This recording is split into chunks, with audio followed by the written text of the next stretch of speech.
મિત્રો તમારું સ્વાગત છે એક નવી વાર્તામાં। મિત્રો આજની વાર્તા એવી છે કે જેને સાંભળતા તમારા પગ નીચેથી જમીન સરકી જશે।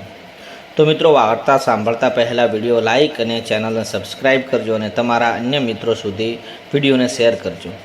જ્યારે હું એક મસાજ પાર્લરમાં જોડાયો ત્યારે મને એક વ્યક્તિ દ્વારા મસાજ માટે એક હોટલમાં મોકલવામાં આવ્યો। તેની તરફ જોઈને મને લાગ્યું કે તેણે મને ડબ્બામાં ખખડાવવા માટે બોલાવ્યો છે।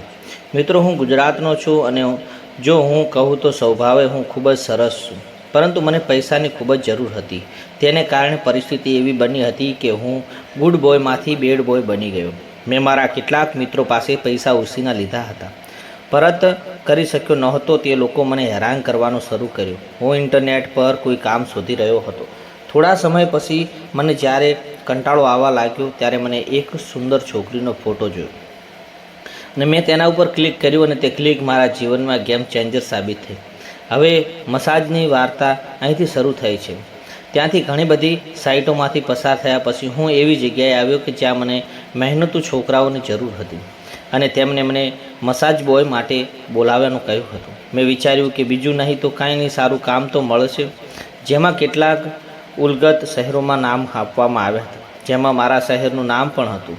મેં ફોન નંબર સહિત વિગતો ભરી। પછી મારો વોટ્સઅપમાં એક મેસેજ આવ્યો અને ત્યાંથી મને મસાજની જોબ માટે ઓફર મળી। મને પૈસાની જરૂર હતી, ત્યાંથી હું કોઈ પણ કામ કરવા માટે તૈયાર હતો। ત્યાંથી કહેવામાં આવ્યું હતું કે તમારો ક્લાયન્ટ માટે મીટિંગ કરવી પડશે, તમારે તેમની ઈચ્છા મુજબ કામ કરવું પડશે અને તેને પછી તમને પૈસા મળશે। જો માટે હા પાડી અને 2 દિવસ પછી મને લોકેશન આપવામાં આવ્યું અને કહેવામાં આવ્યું જ્યારે હું તમને ગયો ત્યાં એક હોટલ હતું। જ્યારે મેં તેના વિશે પૂછ્યું ત્યારે મારે જ્યાં જવું હતું તે જગ્યાએ મને પહેલાંથી જ બુક કરેલી રૂમ મળી હતી। હું રૂમમાં આવ્યો અને ત્યાં એક આંટી મારી રાહ જોઈ રહ્યા હતા। આંટી ખૂબ જ મોહક હતી અને સુંદર હતી। તેની આંખોમાં પ્રેમ ભરેલો હતો। તેના ગ્લાસમાં કાંઈક પીતી હતી અને હું સમજી ગયો કે તે માટે કાંઈક મોટું વ્યક્તિત્વ હશે જે મારી સાથે વાત કરવા બેઠા છે।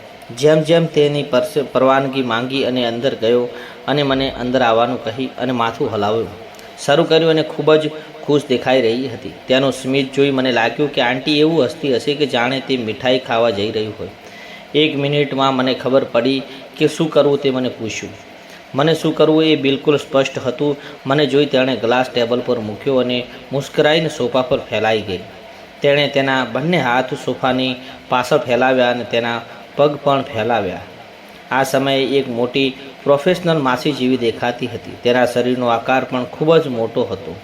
દૂધની બોટલો પણ મોટી હતી અને બાબલો મોટો હતો અને તે હજી બેઠી હોવાથી બીજું તો કશું જોઈ શક્યો નહોતો તેમ હતું અને હું વિચારવા લાગ્યો કે હું તેને માલિશ કરું અથવા તો ખખડાવું તો મજા આવશે। મને જોઈ અને તેણે હેલો કહ્યું યંગ બોય અને સ્માઇલ આપી અને ઊભી થઈ અને મારી નજીક આવી। હું કાંઈ વિચારું તે પહેલાં તેણે મને ગળે લગાડ્યો અને પહેલાં તો હું થોડો અચકાયો, પણ તેણે મને બાહોથી ઊંચો ઉપરથી કરી અને ખૂબ ઠંડક અનુભવી થયો।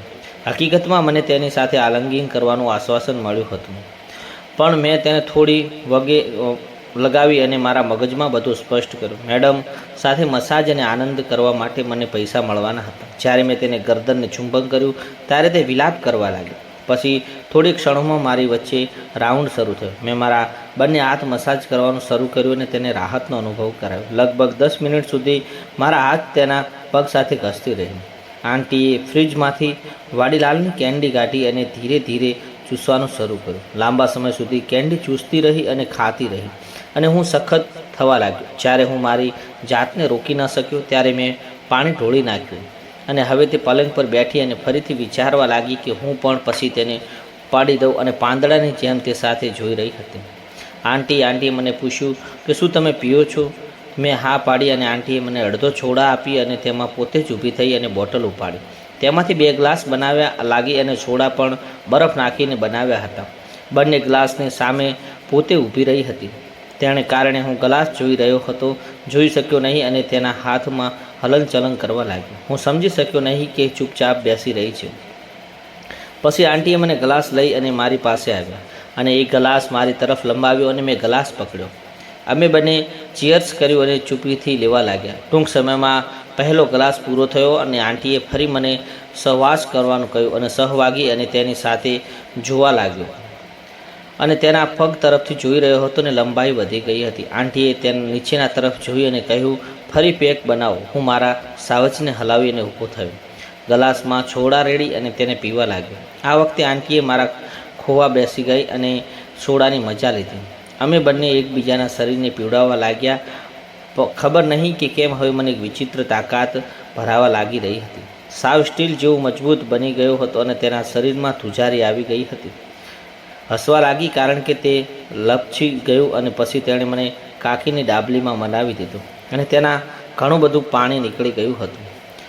મેં મારી 2 આંગળીઓ વડે ડાબલીમાં મૂકીને તેને નિશાસો નાખો અને વિલાપ કરવાનું શરૂ કર્યું. તેણે કહ્યું, ડાબલીમાં સોડા રેડ. મને તેનો વિચાર સાચો લાગ્યો. સોડાની કડકાશ અને તેનો ખાટો સ્વાદ ખૂબ જ સ્વાદિષ્ટ આનંદ આપતો હતો. પછી મેડમે મને એક પરબળિયું આપ્યું અને જે નોટોથી ભરેલું હતું. લાગતું હતું કે તે માથું નમાવી અને તેનો આભાર માન્યો. તેણે મને મારો ફોન નંબર પણ લીધો અને મને સંદેશ આપ્યો, આવતા રહે છે, અને હું સહમત થયો અને રૂમની બહાર આવ્યો. આ પછી હું મસાજ બોય બની ગયો અને ટૂંક સમયમાં મેં મારા મિત્ર પાસેથી લીધેલા લોન ચૂકવી દીધી. મિત્રો, આ હતી આપણી આજની વાર્તા. મિત્રો, તમને આપણે બીજી પણ આવી વાર્તા સાંભળવા માગતા હોય તો અમારી ચેનલને વિઝિટ કરો. અને મિત્રો, અમારી સ્ટોરીમાં માત્ર મનોરંજન માટે હોય છે. સ્ટોરીમાં આવેલા પાત્રો પણ કાલ્પનિક છે.